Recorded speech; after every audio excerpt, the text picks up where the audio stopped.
역대급 막장 드라마의 진수를 보여주고 있는 드라마 펜트하우스. 예고편을 통해 알아보는 펜트하우스 5회 내피셜 예측 지금 시작합니다. 헤라 팰리스가 자랑하는 분수대 조각상에 현수막이 크게 걸렸네요. 민설아는 헤라 팰리스에서 살해당했다. 쓰여진 것을 보니 윤 실장이 심수련에게 보냈던 쪽지와 비슷한 스타일이죠. 이 현수막 역시 윤 실장이 걸어놨을 확률이 큰데요. 주단태의 신복인 윤 실장은 단테 모르게 심수련을 도와주고 있습니다. 주단태는 민설아의 화장을 지시했지만 심수련의 부탁을 받은 윤 실장은 다른 시체와 바꿔치기를 해서 민설아의 화장을 막았죠. 그 덕에 민설아의 몸에 있던 USB를 득템할 수 있었습니다. 그 USB엔 주단태와 천서진의 불륜 영상이 있을 것으로 보이는데요. 하지만 영상을 볼 것도 없이 심수련은 이미 4회 막판에 그 둘의 불륜 장면을 목격하고 충격을 받습니다. 수련은 16년 만에 찾은 친딸이 눈앞에서 죽고 사랑하는 남편이 눈앞에서 불륜을 저지르는 이중고를 맞이하며 복수의 칼날을 갈게 되겠네요. 한편 저 현수막 글씨에 특이한 점이 하나 있죠. 바로 끝부분에 그려진 눈 모양의 그림인데요. 이 눈 모양의 그림은 민설아의 집에서도 볼 수 있었습니다. 바로 그녀가 초등학교 4학년 때 금상을 받은 그림인데요. 민설아는 초등학교 5학년 때인 2015년에 미국으로 입양을 가게 됐으니 이 그림은 보육원에 있을 당시 그린 그림이네요. 민설아가 4학년 때까지 있던 보육원과 보육원에 후원하던 조상원 의원, 그리고 이 눈 모양의 그림.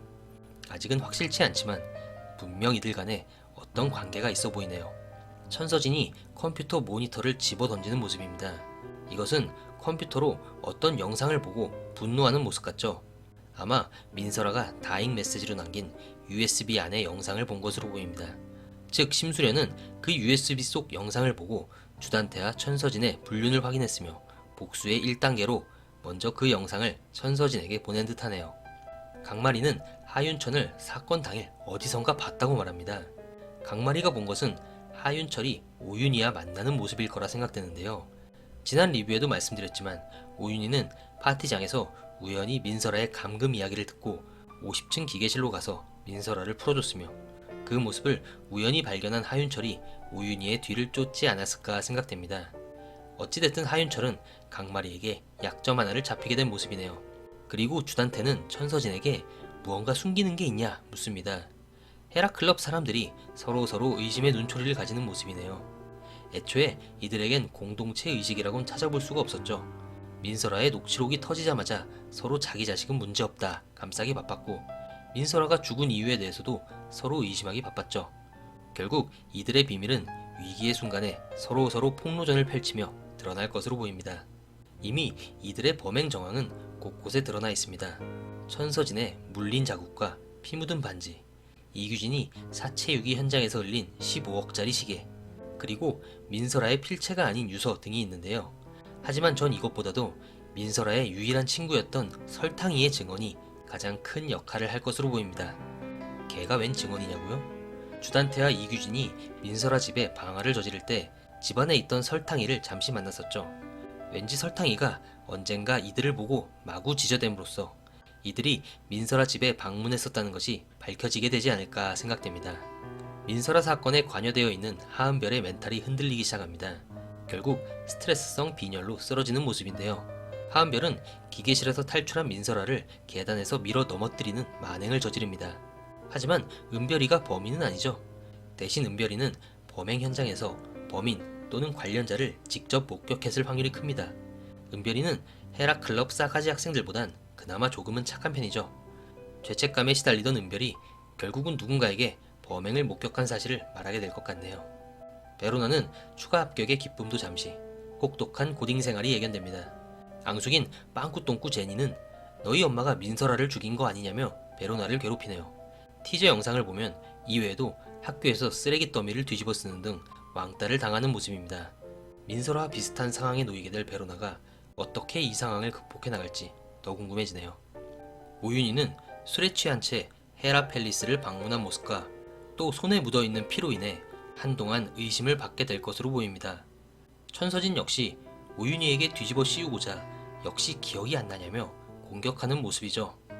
하지만 오윤희 역시 범인일 확률은 낮죠. 오히려 그녀 역시 또 다른 목격자일 확률이 큰데요. 계속 아무 기억이 나지 않는다는 말만 반복하는 그녀의 잊혀진 기억이 언제쯤 돌아오게 될까요? 하윤철이 누군가에게 민설아가 죽던 날 뭐 하고 있었냐며 의심을 하는 장면입니다. 의심받는 사람은 다름 아닌 심수련일 것으로 보여집니다. 심수련은 다른 헤라클럽 사람들에 비해 알리바이가 적습니다. 그 사람들은 다 같이 파티를 하던 시간이라 어느 정도 알리바이가 세워져 있지만 심수련은 몸이 안 좋다며 계속 혼자 집에 있었죠. 그리고 주단태가 여러 번 전화를 걸었지만 받지 못했었고 민설아가 죽고 나서 엘리베이터 안에서 쓰러진 채 발견되었으니 민설아를 죽인 뒤에 일부러 기절한 척 연극한 거 아니냐 생각할 수 있어 보이네요. 심수련은 불에 타버린 민설아의 집을 몰래 찾아옵니다. 뒤이어 심수련의 오열하는 모습이 보이는데요. 전 그녀가 이 집에서 어떤 중요한 단서를 찾았을 거라 생각합니다. 일단 불에 탄 집에 이 눈 모양의 그림만 안 타고 멀쩡하게 걸려있는 듯이 보이죠. 이 그림을 본 심수련이 그 현수막의 눈 그림과 연관관계를 찾아낼 수 있지 않을까 생각되고요. 또 이 집엔 증거물이 하나 더 있죠. 바로 주단태가 불을 지르기 위해 던진 라이터입니다. 최상위층 사람이니 라이터 하나에도 뭔가 자신만의 표식을 새겨넣지 않았을까요? 심수련이 그걸 발견하고 주단태를 살인범으로 의심하는 방향으로 전개될지도 모르겠네요. 마지막으로 민설아를 죽인 범인의 정체에 대해 한 번 더 이야기를 나눠볼까 합니다. 지난 리뷰에서 저는 사회가 끝나자마자 범인은 주석훈이 확실하다 생각하고 부랴부랴 새벽에 영상을 올렸었는데요. 검은 정장 소매에 와이셔츠가 드러나지 않는 모습에서 속에 검정 티를 받쳐입고 파티장에 나왔던 주석훈이 거의 확실하다고 생각했습니다. 민설아가 쌍둥이 동생인 주석경의 멱살을 잡았을 때 분노한 그의 모습에서도 그녀를 살해할 동기 역시 충분하다 생각했고요. 하지만 아무리 생각해봐도 순옥킴이 막장의 대모라지만 그동안 중학생을 살인범으로 만든 사례는 없었기 때문에 주석훈이 살인범이 되는 건 조금 무리가 있지 않을까 생각도 듭니다. 그렇게 됐을 때 시청자들의 원성과 항의 민원 등 후폭풍 또한 엄청날 것 같고요. 그러나 이미 민설아에게 극한의 따돌림 행위를 한 중딩들이기에 충분히 그 이상의 행위도 가능하다 보고 아직은 살인범 후보군에 넣어둔 채로 좀 더 지켜보도록 하겠습니다. 어찌됐든 당분간은 민설아 살인범 찾기가 줄을 이룰 것으로 보이는데요. 그 안에서 어떠한 막장 내용이 펼쳐질지 또 기대가 되네요. 이미 인기의 척도인 시청률 역시 4회 만에 14%에 육박했네요. 과연 마의 시청률 20%를 넘길 수 있을까요? 매주 월요병을 없애줄 살인, 불륜, 출생의 비밀, 종합 막장 선물 세트 드라마 펜트하우스. 저는 다음 주 5회 시청 후 리뷰로 다시 찾아뵙겠습니다. 감사합니다.